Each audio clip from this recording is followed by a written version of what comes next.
I have dreams about those shoes. Black high tops, 2 white stripes. Grandma, I want them. There's no room for want around here, just need, Grandma says. And what you need are new boots for winter.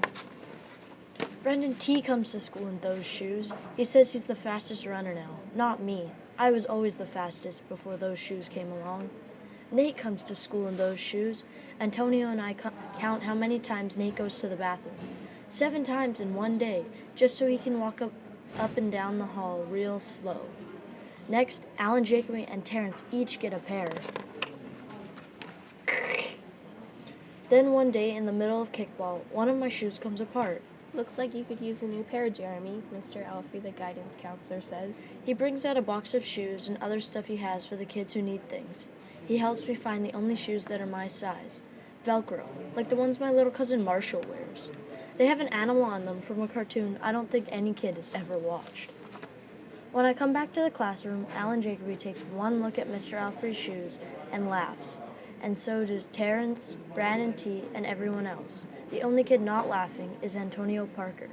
At home, Grandma says. How kind of Mr. Alfrey. I nod and turn my back. I'm not going to cry about my dumb shoes.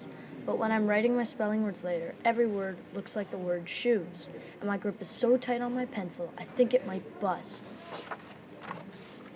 On Saturday, Grandma says. Let's check out those shoes you're wanting so much. I got a little bit of money set aside. Might be enough. You never know. At the shoe store, Grandma turns those shoes over so she can check the price. When she sees it, she sits down heavily. Maybe they wrote it down wrong, I say. Grandma shakes her head. Then I remember the thrift shops. What if there were a rich kid who outgrew his or got 2 pairs for Christmas and had to give one of them away? We ride the bus to the first thrift shop. Black cowboy boots, pink slippers, sandals, high heels, every kind of shoe except the ones I want. We ride the bus to the second thrift shop, not a pair of those shoes in sight. Around the corner is the third thrift shop. I see something in the window. Black shoes with 2 white stripes, high tops, perfect shape. $2.50. Those shoes! My heart is pounding hard as I take off my shoes and hitch up my baggy socks.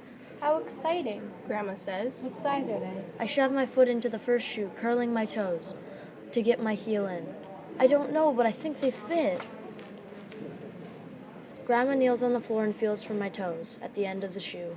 Oh, Jeremy, she says. I can't spend good money on shoes that don't fit. I pull the other shoe on and try to walk around. They're okay, I say, holding my breath and praying that my toes will fall off right then and there, but my toes don't fall off. I buy them anyway with my own money, and I squeeze them on and limp to the bus stop.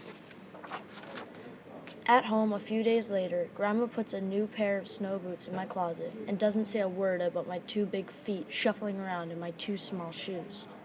Sometimes shoes stretch, I say. Grandma gives me a hug.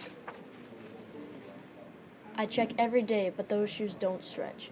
I have to wear Mr. Alfrey's shoes to school instead. One day during math, I glance at Antonio's shoes. One of them is taped up, and his feet look smaller than mine. After school, I head to the park to think. Antonio is there, the only kid who didn't laugh at Mr. Alfrey's shoes.